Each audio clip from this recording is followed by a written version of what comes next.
Depois de conquistar o título carioca de 1923 com uma campanha impecável e uma equipe recheada de jogadores negros e brancos das camadas populares, o Vasco começava a escrever um novo capítulo do futebol brasileiro. O Rio de Janeiro, na condição de capital federal, servia de vitrine. A façanha vascaína levou uma mensagem contra o racismo e o preconceito social para todo o país, revoltando os clubes que comandavam a Liga Metropolitana e monopolizavam os títulos do futebol. No fim daquele ano, os jornais cariocas começaram a criticar a entidade sob o discurso de que era preciso manter a moral do esporte. Nos primeiros meses de 1924, os clubes das elites romperam com a Liga Metropolitana e criaram a Associação Metropolitana de Esportes Atléticos, a AMEA, cujos fundadores foram América, Bangu, Botafogo, Flamengo e Fluminense. O Vasco da Gama foi convidado para fazer parte da nova liga, mas com algumas condições. Dentre elas, a exclusão de 12 de seus jogadores considerados pela AMEA como indivíduos despossuídos de condições morais para a prática do esporte. O Estatuto da AMEA tinha como um de seus principais objetivos impedir que clubes montassem equipes competitivas com jogadores das camadas populares.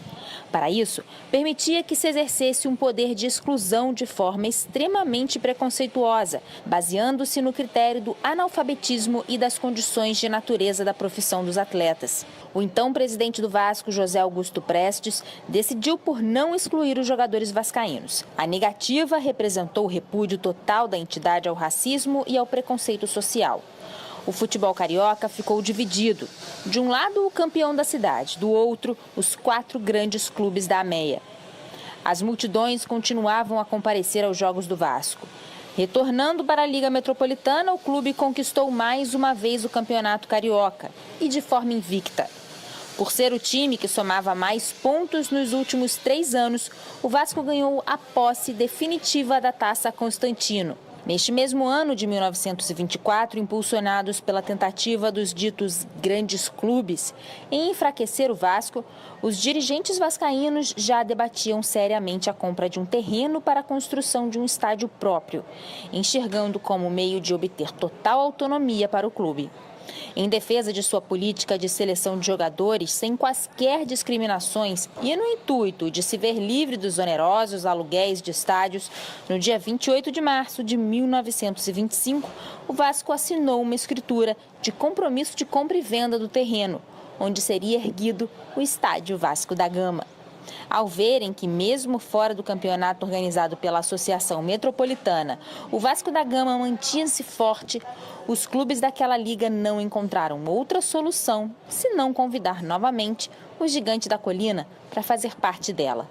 Dessa vez como clube fundador, contando com todo o seu elenco. Uma batalha havia sido ganha, mas a guerra seria vencida em 1927. Adquirido o terreno para a construção do estádio em 28 de março de 1925 e tendo pago a sua última prestação em 6 de outubro, os dirigentes vascaínos hastearam o pavilhão do clube no local do futuro estádio, no dia 20 de dezembro daquele ano. Após esse esforço inicial, era preciso angariar recursos para o erguimento do estádio. Iniciava-se uma campanha histórica para a construção da Casa Vascaína.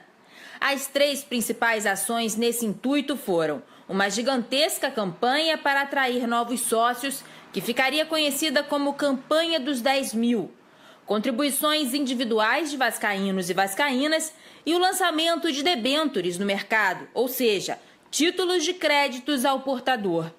A chamada Campanha dos 10 mil foi um verdadeiro manifesto dirigido pelo clube aos seus torcedores nos meses iniciais de 1926. O Vasco buscava atingir a extraordinária marca de 10 mil sócios.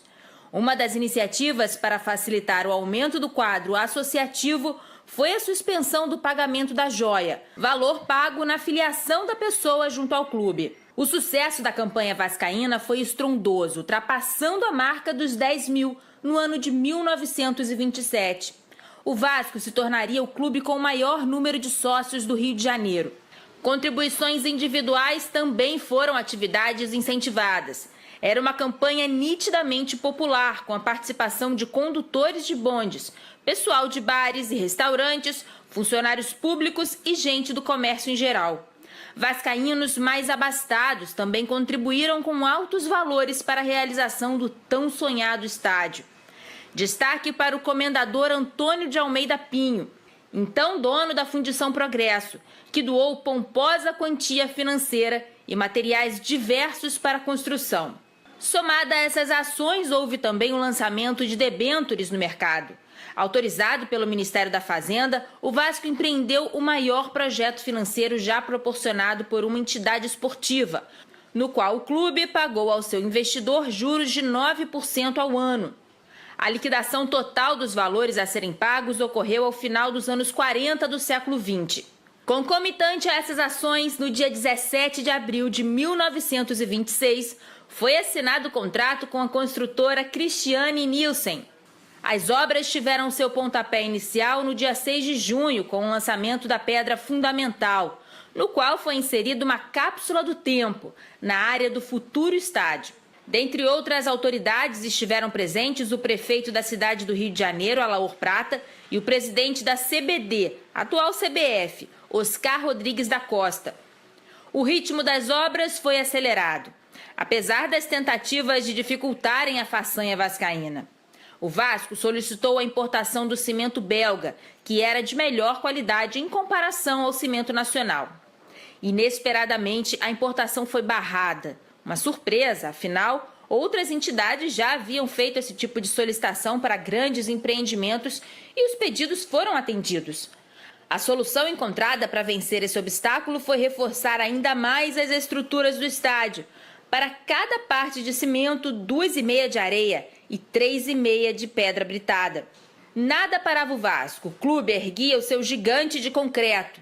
Em menos de 10 meses, daria ao Brasil o maior estádio da América do Sul. Tarde de 21 de abril de 1927, o Vasco dava ao Brasil o maior estádio da América do Sul.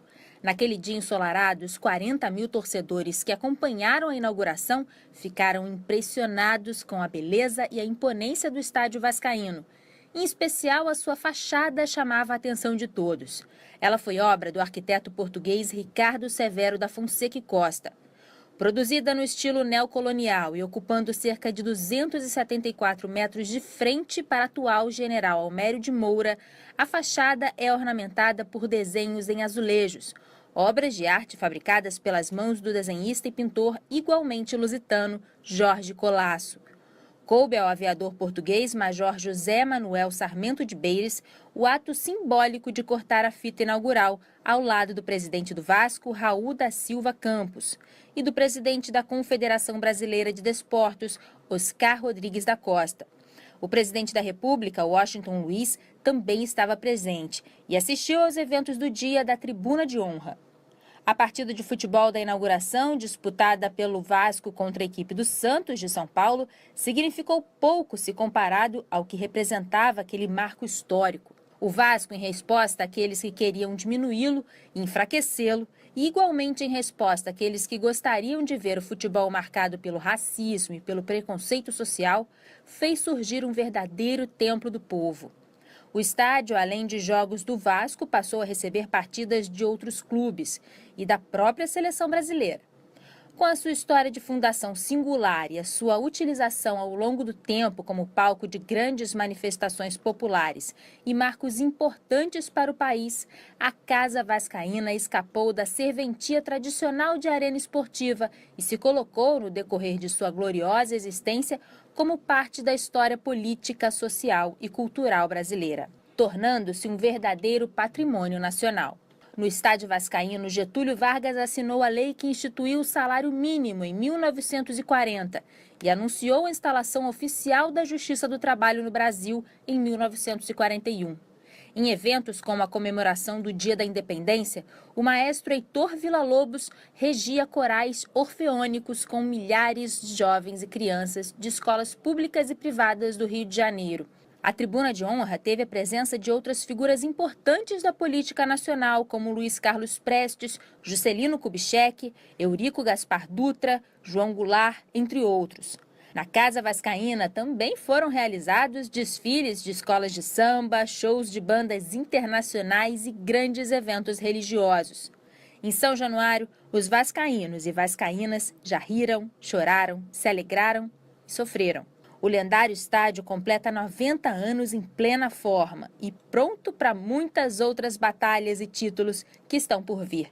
De forma um tanto quanto sarcástica, o tempo nos reservou uma grata surpresa na contemporaneidade.